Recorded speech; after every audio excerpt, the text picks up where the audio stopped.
I hate exams, and I was a very poor student. But in school, like, you had exams every quarterly, right? In a communications job, you are taking an exam every single day. A lot of people say when you're in college, you should be able to figure out what you love. No, I'm still figuring out what I love. And trust me, it's a long, brutal, grueling process, because I had almost 9 interviews, or I think, yeah, close to 10 interviews over a period of about 9 or 10 months. And the joke always was, when I got on board, was like, I could have had a baby in that much time. It took me this long to get this WhatsApp job.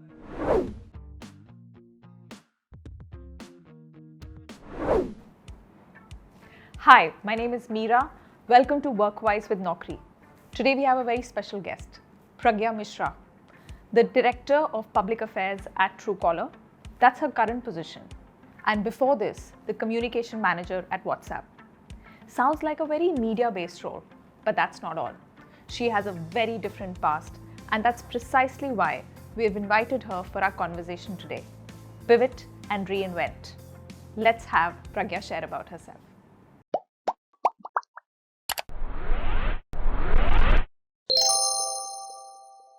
Pragya, welcome to our show. It's an absolute honor to have you with us here.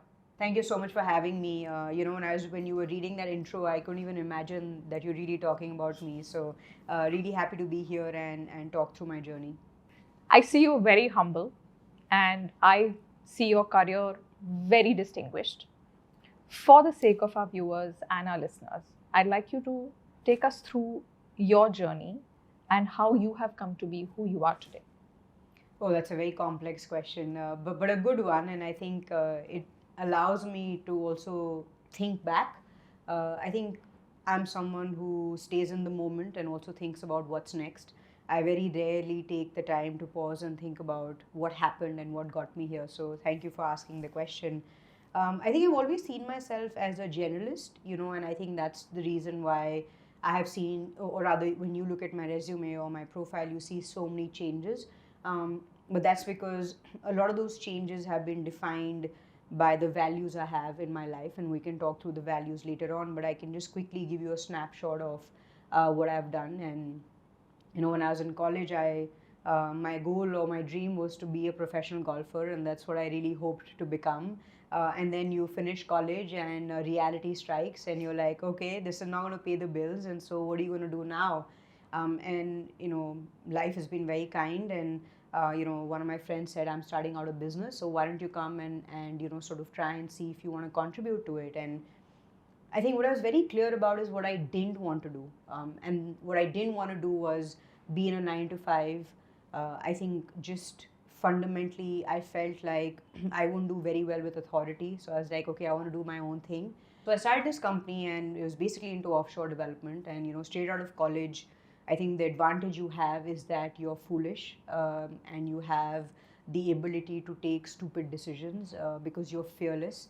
You don't have too many responsibilities. And would I do it again? Maybe not. But at that point, it was a great opportunity for me to expose myself to many things. And that, I think, created a very strong foundation for what I am and the skills that I have today that I bring to every job or every sort of role that I take on, I think. For me, it was a very strong values that I sort of developed and also borrowed along the way when I was doing that. And at some point, it was like, okay, now what next? And which is when I decided to join EY, and I thought that would be a broad canvas for me to learn off. Consulting companies give you that opportunity to be exposed to many different things, and EY was just that. I did that for about 2 years, learned a lot, particularly enjoyed, I think, working in a large organization because it teaches you what it means to navigate around different goals that people have. And then I was like, okay, I need to learn what the world out there looks like. And so I got this opportunity to work with the Danish Foreign Ministry, which gave me a peep into how Europe works, how different cultures work, and specifically the Nordic culture. And I think for me, it was a lot of learning around creating work-life balance. I still don't understand that very well. I don't do a good job of it, but I at least know what it looks like. My learning was plateauing a lot. And I felt like it's a good place to be when I'm in my 50s. Just enjoy the good life. But I felt like at this juncture, I really needed to push my limits, learn what is out there, and I felt like the sector which was had this fast paced, I would say fast paced growth and also change is the technology world, and so I started to look at roles there, and WhatsApp had a role that opened up, which was their first role in India. So I was their first employee in India, which I think I'll always feel very special about. And that was amazing as well. Had its own set of challenges, but I learned a lot, and I had very good mentors. I had incredible managers. I had amazing peers. And then, of course, Truecaller happened, and now I'm leading public policy here. Leading a team, built out the function. Have been here for about over 2 years.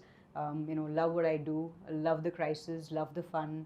Love the constant pushing and learning. And I think we went IPO just after I joined, so that was again a new experience on what it takes for a company to be completely privately held and then go public, and what really takes, even from a policy point of view, what does it take to really get there.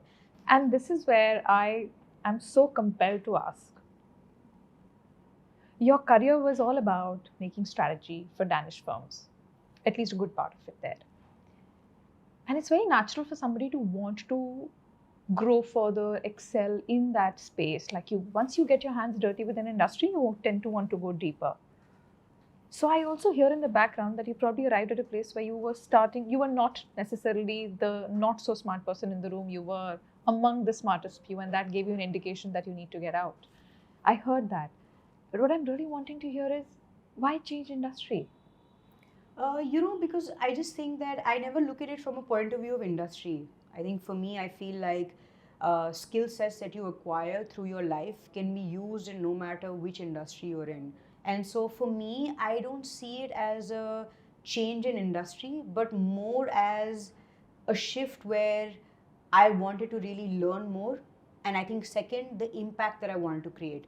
And so I think one of the reasons why I wanted to make that shift is okay, not only am I going to learn newer skills, and I'm going to be really working in companies which are at the forefront of culture, forefront of innovation, forefront of defining what this century could look like, but also in my own little way, contributing in the way people communicate. And coming back to your question on, what made me feel like it was time to make a change, I just feel like when there are moments in my life when I'm getting very complacent or getting comfortable, and also not wanting to go to work or waking up with as much enthusiasm, because in general I'm a fairly passionate and energetic person. And if I feel and I observe myself like that's going down, then it's a way for me, or it's my mind and my body telling me that okay, it's time to make a change. It's time to look at something which is a lot more exciting, because I truly believe that growth is where discomfort is.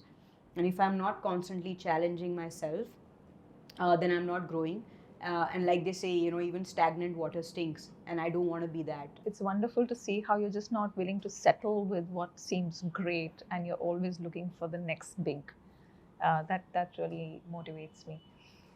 And there's this part where you're describing that, you're looking for the next challenge. But I'd like us to look at this very realistically, down to the earth, for the sake of our viewers, for the sake of our audience who's listening to us. Your skill sets in the industry you were there earlier were very different. Your skill sets that you went into the next industry were very different.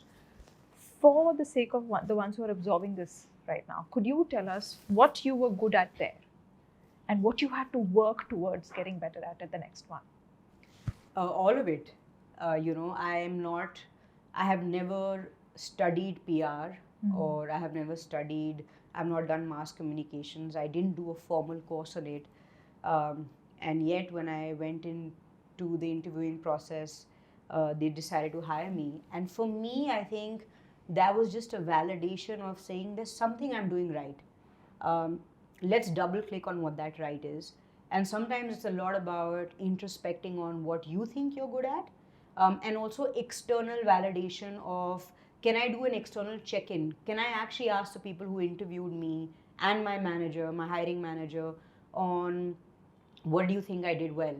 And that's a great way to constantly audit where you are. And I think that really helped me through the WhatsApp interviewing process. And trust me, it's a long, brutal, grueling process, because I had almost 9 interviews, or I think, Wow. yeah, close to 10 interviews over a period of about 9 or 10 months. And the joke always was, when I got on board, was like, I could have had a baby in that much time. It took me this long to get this WhatsApp job. But for me, there were no boundaries, at least for the first 3 months. I just wanted to learn everything. So if somebody said, do you want to join into this meeting? I was like, yes. The meeting is at 10:30 p.m. Indian Standard Time, and in California it's in the morning. I'm like, it's okay. I don't care. I want to sit in. I want to learn. So if you're asking me in terms of tangible skills, I learned everything about comms. My goal was, how can I very quickly learn? And a lot of it was watching and learning, observing, doing a bunch of meetings with journalists, learning on the job, building the network, taking as much feedback as I could. So I think those are some things. Those are not very, if you're asking me, did I do a course? Did I do any tangible skill? No. I think these are the softer things which have got me through this. And I was able to, I think, navigate the company through some very interesting times, of course, with the larger team, but very often doing it single-handedly on the ground, which I think I'm fairly proud of, and so is the company. And so, like, I think we just learned a lot along the way, and I just kept saying as many yeses as I could. You're like the typical person who would say, yeah, challenge, bring it on. Absolutely. Room free, let me take it. Yes. Like, that's how I hear you, just bringing it all in. Tell me about a time when the heat hit so hard, where there was a moment of doubt, there was a moment of trickle of regret. It just got heated for you, and you were wondering where you are. Yeah. So I actually suffer from a very typical imposter syndrome. So even today, when I sit here and, like I said, you're explaining and you're describing what my career is like, I don't really actually identify with that as much, because I'm now thinking of what more do I need to do. And so I think for me, one of those moments was very early on as well, when I was running my own startup, and we were implementing a billing and a point of sale solution for a very large established restaurant chain. And they had asked us for a bunch of customizations, and that meant when the product went live, we had lots of bugs and lots of glitches. And a moment which should have been actually celebratory very quickly spiraled into a crisis. And I was sitting there, in my sort of early 20s or mid 20s, thinking, what have I really got myself into? And I'm not a coder, so it's not like I can go in there and code and solve this problem. I was dependent on a bunch of people who were doing this, and there was a very deep sense of helplessness, but also that I let people down, because this brand had trusted me, had bet on me being a new kid on the block, and said, okay, we'll sort of, seems like you have the passion, you'll make it happen.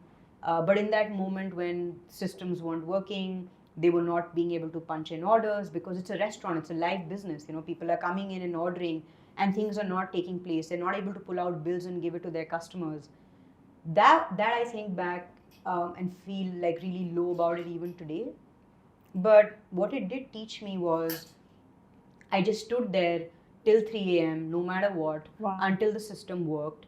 And I made sure that, at least in my capacity of problem solving, what is it that we can do to solve for it? And I think similarly at WhatsApp, right, we were in the public eye constantly. And, I used to always say that, when I was in school, I hate exams, and I was a very poor student. But in school, like, you had exams every quarterly, right? In a communications job, you are taking an exam every single day, because you go out of the press release, you talk to a journalist, and the story comes out the next day. Right. And you're like, did I do well or not? Did this story land the way I wanted it to land for my company or not? And so I think that's a lot of living on the edge. And because I'm so passionate about what I do, I think at some point it did start to catch up, and I think I did sort of feel some sort of a burnout. But do I regret that? No. I think every crisis taught me something new, and I think I hold those crises much closer to my heart than I do the successes, because when you have a crisis, you go deep, you analyze, you do a lot of thinking of what you could have done better, what did you do well. And I've constantly done that, even the same with Truecaller, because I think a lot of this is about judgment. And very often in roles like ours, you don't really get paid for the degree, or you don't get paid for the skills. You get paid for the judgments you make. And those judgments only develop over a period of time when you are sharper in your mind, and you're able to hear your inner voice very clearly. And more often than not, that leads you in the right direction. So this is where my question is. You said something very powerful. It's not the skills. It's not necessarily the experience alone that's carrying you. And you said this intangible thing, that it's about the decisions that you make in that moment. It's about how you judge that situation. It's about how you perceive it. And I'm sure your values play a significant role there, because you mentioned that earlier. So I'm very curious to know, could you quote a book or a particular experience or a course that allowed you to go deeper, so that you're not limited to these tangible skill sets? Is there anything you'd like to share with our audience? Yeah, I mean, I think my meditation practice, I meditate and I follow a technique known as Heartfulness. It's a very integrative practice between what we do in our materialistic life and our spiritual life, and that both things have to fly, or are like two wings of a bird, and has to be in balance and have to fly together, right? I think another thing that I've recently started to do is just make a clear distinction between what is important and what is urgent. Also change the way I look at my calendar, because for me it's a lot about, if it's not on my calendar, it doesn't exist. And that's because when I want to do so many things, I need to stay organized. Otherwise I'll never make it anywhere on time, and also be there 100% and be completely present. So I have tried to now have a relook at my calendar with things that are not just urgent but also important. Because very often you wake up and you just start to react to what is happening outside of you. True. You open your email and now you just boom, boom, boom. Half a day is gone, and all you're doing is just responding to emails, to WhatsApp messages, or to whatever else the outside world is pushing you to respond to. And so now I try and calendarize also things which are important. Because guess what? If you don't look at the important, very soon it's going to become urgent. Urgent, yes. So you want to be able to give those important issues the time and mind space they require, because that is when deep work happens. That is when strategies for companies are built. That is when new ideas are created. That is when you are constantly innovating and coming out with those newer things which maybe your competitors and others are not doing. Right. And it doesn't always have to be in just public policy, but also in related areas. Because when you look at an entrepreneur, he looks at the whole outcome. Right. My founder, my CEO, they look at the whole outcome. They don't look at it as, oh, did public policy do this, or did PR do it, right? So I think those things happen in that deep work, and so I think that calendarization has really changed my approach to this. Could you give a simple way for them to identify the difference between urgent, important? What are the key things that you look at? I think the urgent, of course, is, for example, if there's a deadline that I need to get back on. For example, currently we're dealing with the data protection bill. It's already been enacted. We are now going through a lot of other post-facto consultation on the bill, or rather on the law now. So those are things which are urgent, which are immediate, which I need to sort of respond to and work on. So I will calendarize it based on external deadlines, because these are things that I need to work on based on external deadlines. But the more urgent, the more important work is strategy. How am I going to think about making sure that we are compliant, or do I need to do something else differently in order to read the bill, to have a deeper analysis? These are things which are important, and so I can calendarize that time on what I feel is quiet. So for me, that quiet time is, let's say, a Friday afternoon, when I really slot in work that I can do which is deep thinking, important. Hmm. Turn off notifications, make sure that people know that I'm busy on my calendar, but also create an external environment that allows for me to do that deep thinking. Because if you're in a loud, crowded, noisy place like in the middle of your office, it's very difficult to do that deep work. And also this very interesting tip that I read about from Mel Robbins, and she said, just be like 5, 4, 3, 2, 1, and boom, and it really happens. Right. Get off the bed just like a rocket, just shoots off. Yeah. And so I think these are some things that have helped me distinguish, but also translating into knowing to doing. You're someone who's taken a lot of chances. Mm-hmm. And in your conversation, it looks like you were always just guided. Yeah, it's true. This conversation may sometimes feel a little difficult for a lot of us to catch, for many of us are still discovering that guiding voice inside. Do it sooner than later. Absolutely.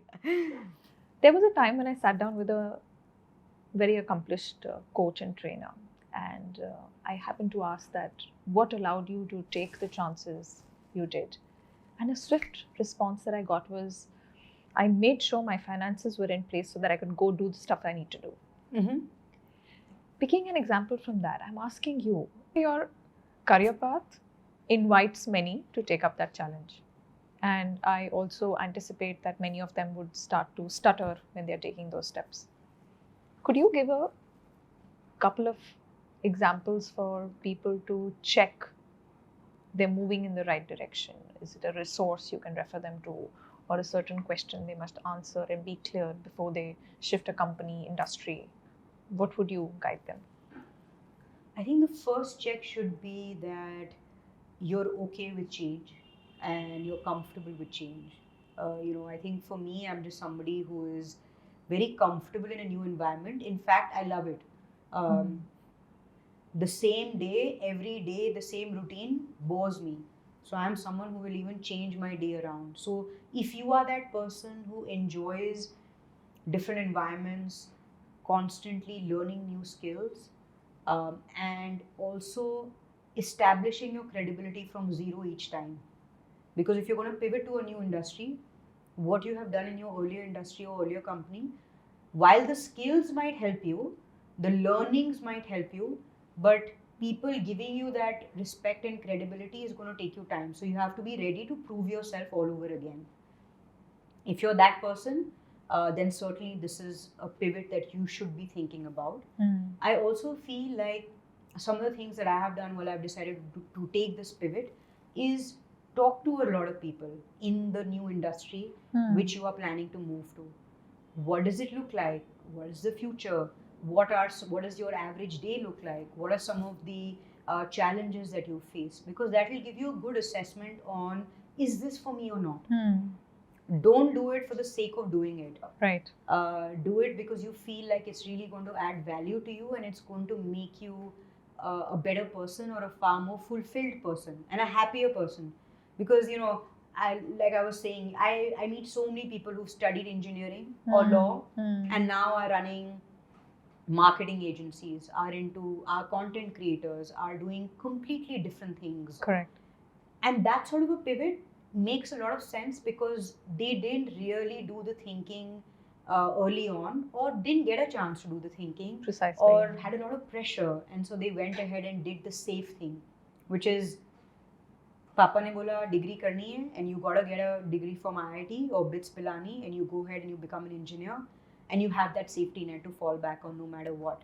But now you start to go down that path in your journey on, but what do I really love? A lot of people say when you're in college, you should be able to figure out what you love. No, I'm still figuring out what I love, which is why so many changes, because what I love keeps changing as well. Right.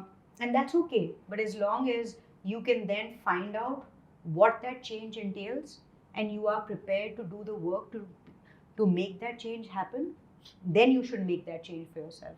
So I think talking to a lot of people, understanding what that pivot looks like, what does your day-to-day look like if you were to make that pivot, And also, thirdly, just doing it for all the right reasons. Right. Just sitting down, evaluating, being true to yourself, understanding what that why is, and then making that pivot.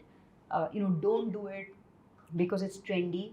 Don't do it for the sake of doing it. Don't do it because two of your other friends did it and it worked well for them.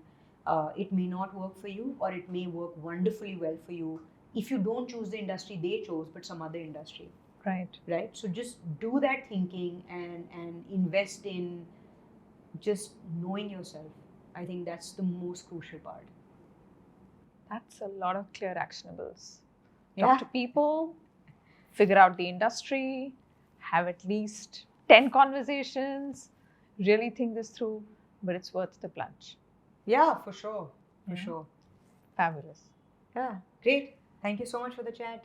Thank you so much for being with us and adding the kind of value that you did. In this conversation with Pragya, she shares some very key essentials on what somebody should look out for before they choose to shift their industry or company. So if you're one of those hungry to get this information because you're literally at the verge of doing it, then this one's for you. Thank you for watching this episode of Workwise with Naukri. I hope you enjoyed it. Please do remember to subscribe, and we look forward to seeing you again.